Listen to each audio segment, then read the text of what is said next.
point. If you could just tell us just a little bit about your background and what led you coming to here and taking this job.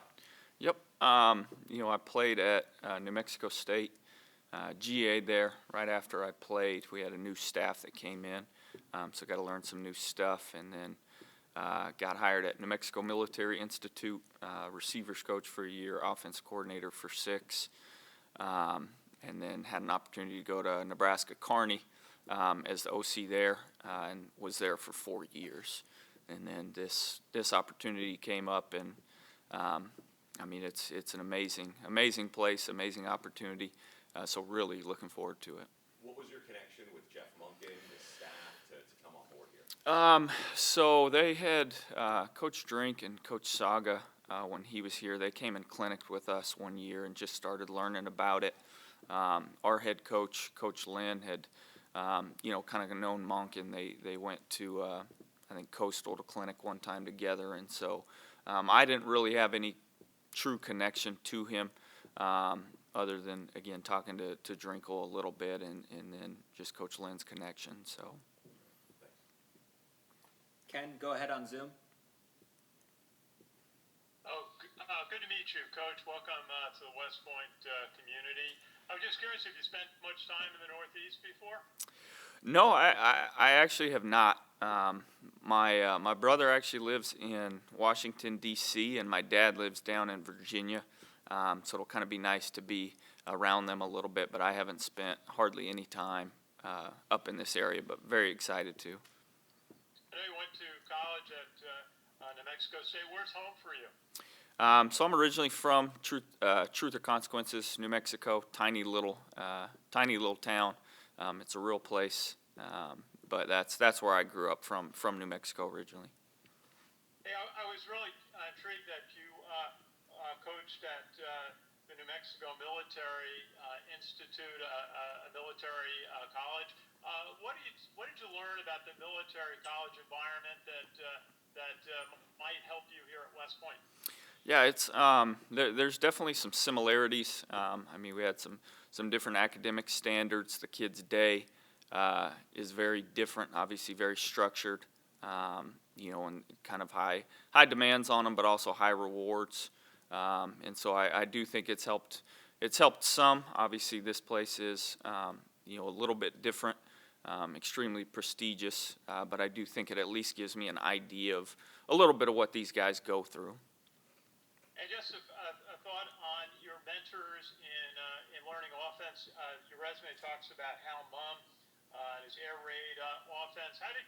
What were the mentors, and how did you really learn the option type offense? So definitely Coach Lynn that I just worked for. He's kind of been a guy that I've learned a lot from. The head coach at New Mexico Military, Coach Fortner. Again, he's a defensive guy, but learned a lot from him. We kind of clinicked with some staffs. When DeBess was at UNM, we talked with them a little bit. And then probably one of my best influences was the late Mike Dunbar. He was the OC at New Mexico State for 1 year, and he really helped me a lot in my career, just kind of how to treat people, and he kind of took me under his wing, and so I definitely took a lot from him at that time. Thank you, Coach. Good to meet you. Yes, sir. Joe, go ahead. Good afternoon, Coach Thatcher. Joe Iacono with GoBlackKnights.com. First question, I know you're kind of brand new to Post and still learning your way around and stuff. How much have you had an opportunity to kind of learn about the culture at West Point and Army football and kind of some of the uniques about coaching at a place like West Point? Definitely still learning a lot. Was out here for, 2 days last week. And just kind of crash course tour, all that stuff. Obviously the culture, I think, is something that's pretty well known. We've got tough, hard-nosed, physical football players that give their all. I think Coach Monken has, established a phenomenal culture here, and that's something that I'm definitely excited to join with what he's established. And my follow-up and final question, there's been some title changes and position changes within the current offensive staff at Army since you've been named the OC. Obviously, Matt Drinkle being named the co-OC, Cody Worley, the quarterback's coach, being named the running game coordinator. Could you talk a little bit about your plans for the collaboration of the offensive staff and kind of how that'll work in terms of maybe play calling or strategy or game planning or anything like that? Yeah, I think we've all got to work together. Obviously, we want to, some of the stuff that they've been doing here has been incredibly successful, and scheme-wise, obviously, Coach Worley has done a really good job with the quarterbacks, and so he's going to be key. Coach Drinkle's done some really good stuff. I think, as a whole staff, we've just got to really collaborate. I mean, to me, the more minds you can get in, the more creativity, the more you can get away from some groupthink type stuff. I think it's going to be good. So just really looking forward to working with that whole staff. Even, I mean, Coach Monken's obviously a really good offensive mind as well. So I think the more ideas you can bounce off each other, the better that'll be just in coming up with a game plan. Thanks, Coach.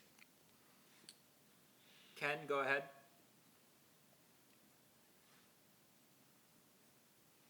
Ken McMillan. Okay. Hi, Ken McMillan, Times Herald Record in USA Today.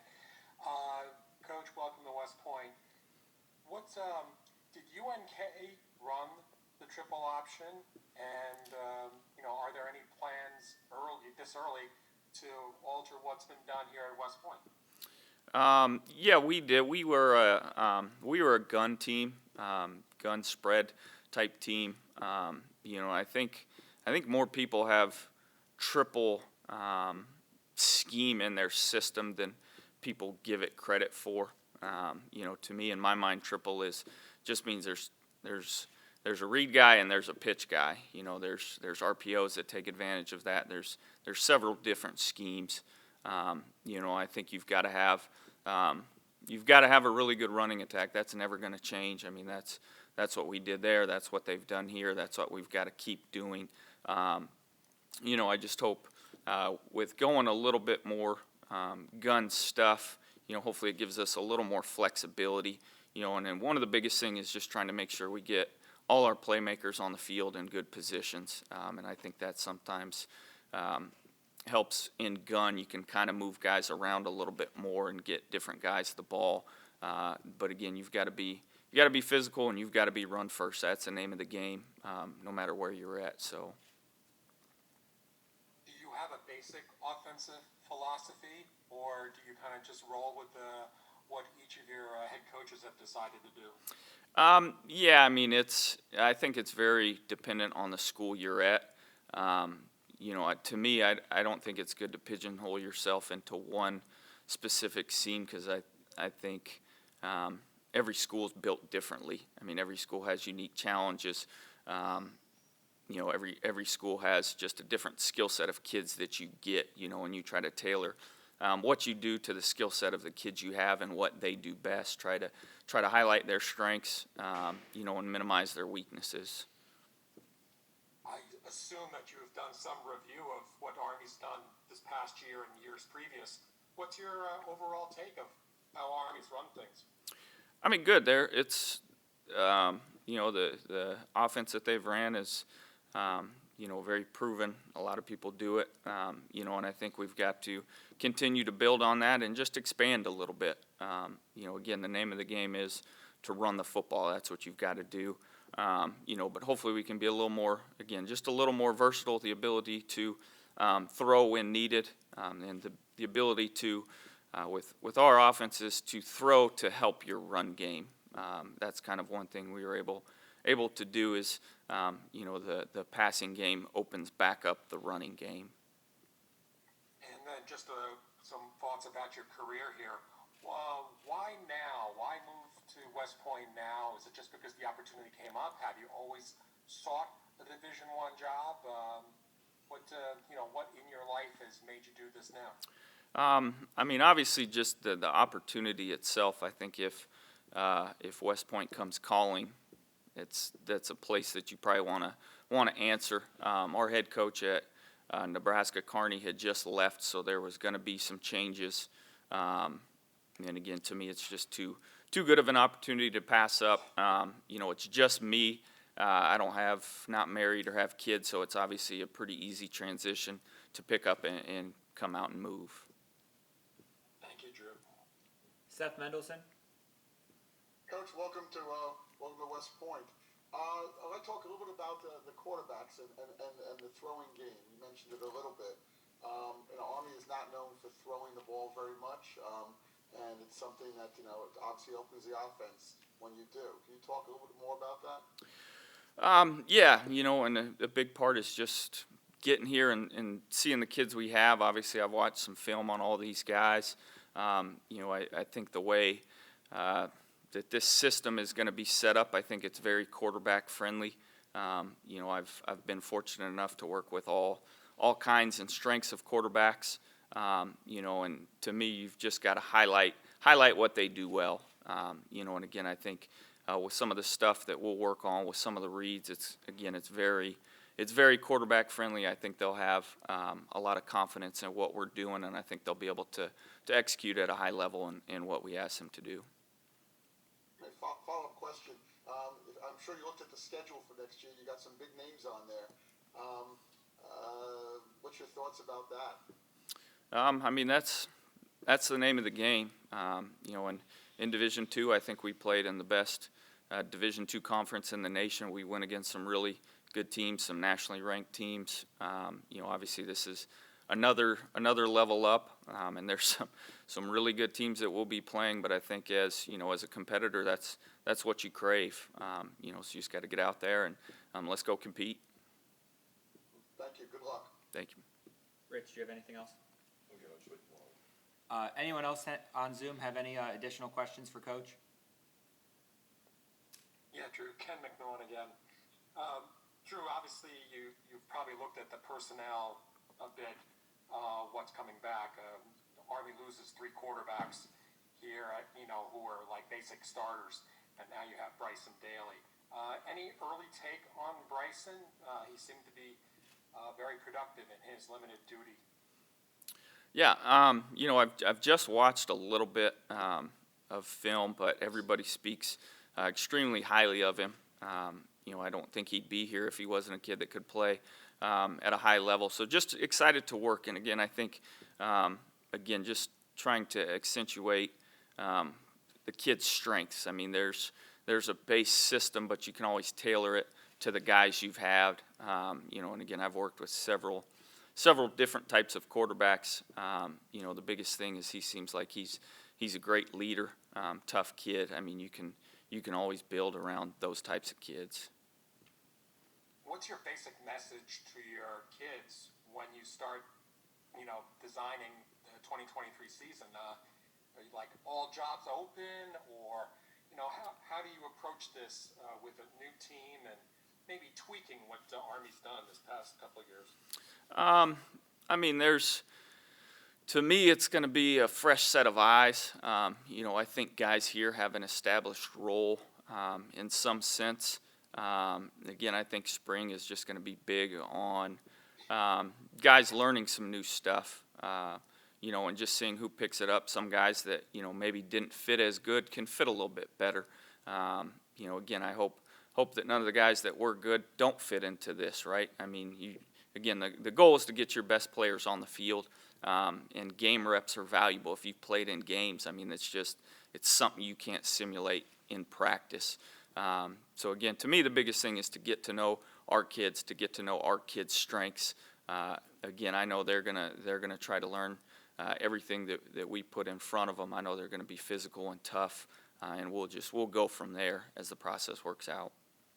And lastly, you had a good quarterback at UNK, T.J. King, I believe. T.J. Davis. I assume he played a lot these last couple of years. Now, Army's been using a quarterback rotation, sometimes out of necessity, sometimes out of a desire to change things up. What's your thought about going with one quarterback or with multiple quarterbacks? Again, we'll see what all we have here. See how some of these guys develop here. T.J. Davis is he's a special athlete. awesome, just human being.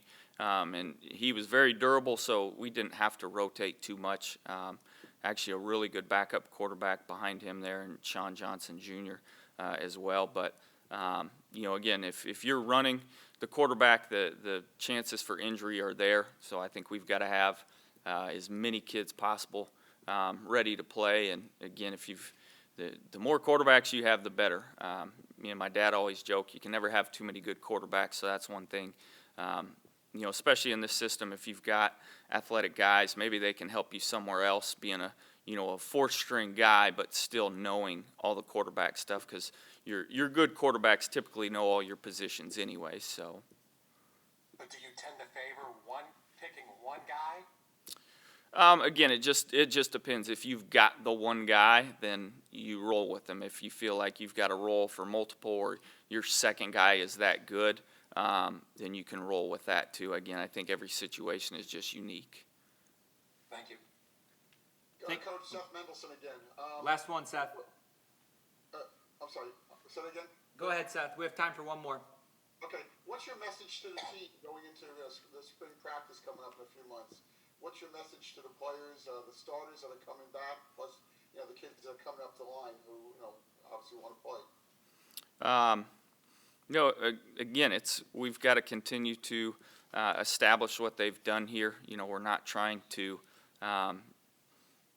reinvent anything. My message to them is, hey, we got to be tough. We got to be physical.